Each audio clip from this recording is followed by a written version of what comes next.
Hello everyone, I am doctor Rashmi Nailwal. पदार्थ विज्ञान के बीएमएस फर्स्ट ईयर के लेक्चर की सीरीज़ में हम महाभूत देख रहे थे एक एक करके। तो आज लास्ट महाभूत यानी पृथ्वी महाभूत की बारी है। तो हम पृथ्वी महाभूत के ऊपर एक क्विक नोट्स देख लेते हैं। उसमें हम वही चीज़ें पढ़ेंगे जो एग्ज़ाम पॉइंट ऑफ व्यू से हमारे लिए इम्पॉर्टेंट है।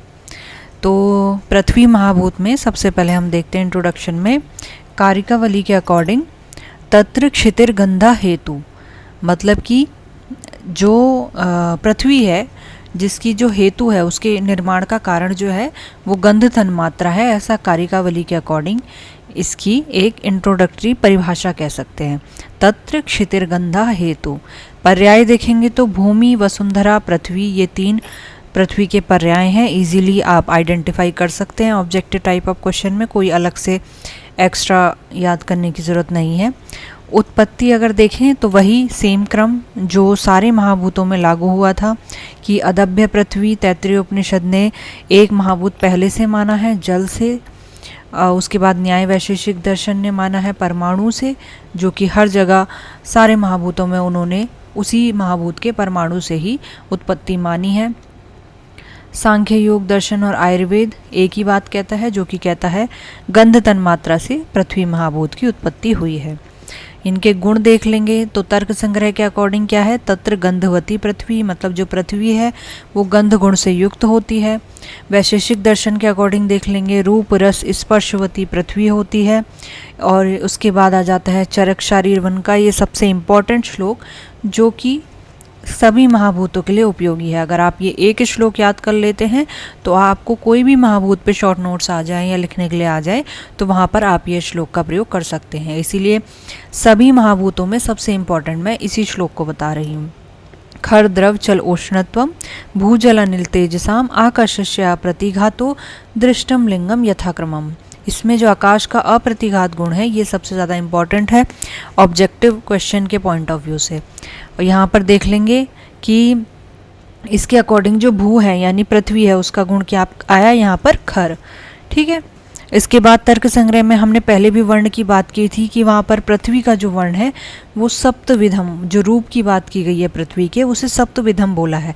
सप्तविध में कौन कौन से रूप हैं उसके, शुक्ल, नील, पीत, रक्त, हरित, कपिश, चित्र भेदात सप्तविधम। और यहीं पर तर्क संग्रह 18 में ही बात आई थी कि जो जल है उसका वर्ण है अभास्वर शुक्ल और अग्नि जो है उसका वर्ण है भास्वर शुक्ल। तो ये आप याद रखेंगे। और ये सबसे इम्पॉर्टेंट पॉइंट है, ये भी पृथ्वी षड रस से युक्त होती है। तो ये ऑप्शन में आ जाता है कि पृथ्वी में कौन सा रस नहीं होता या कौन सा रस पाया जाता है, इस टाइप से मल्टीपल चॉइस ऑफ क्वेश्चन में ये आता है। तो याद रखेंगे कि जो पृथ्वी है षड रस से युक्त होती है।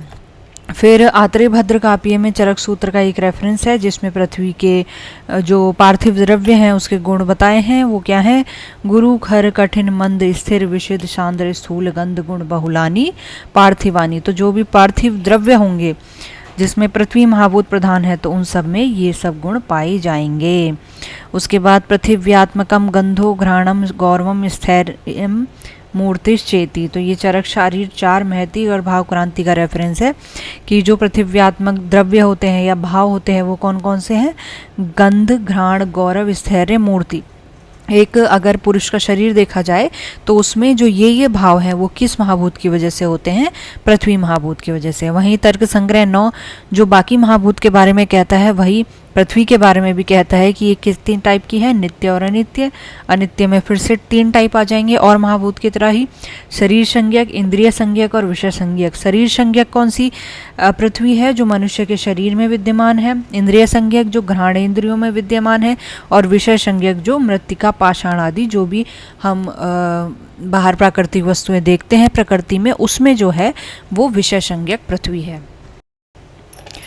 इसके बाद हम देख लेंगे पृथ्वी महाभूत का अप्लाइड एस्पेक्ट, मतलब चिकित्सा पॉइंट ऑफ व्यू से हम उसका प्रयोग कहाँ कहाँ कर सकते हैं। तो पार्थिव द्रव्य जो होते हैं वो ये सभी कार्य करते हैं, उपचय, संघात, गौरव, स्थैर्य। तो जहाँ जहाँ पर भी हमें ये सब चीज़ों की ज़रूरत चिकित्सा में होगी वहाँ वहाँ हम पार्थिव द्रव्यों का प्रयोग करेंगे।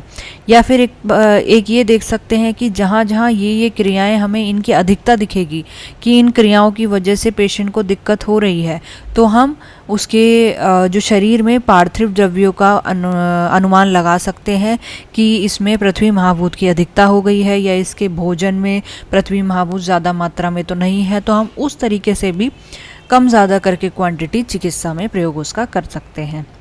उसी तरह पृथ्वी महाभूत मांस, मेद और अस्थि धातु की वृद्धि करती है पर्टिकुलरली।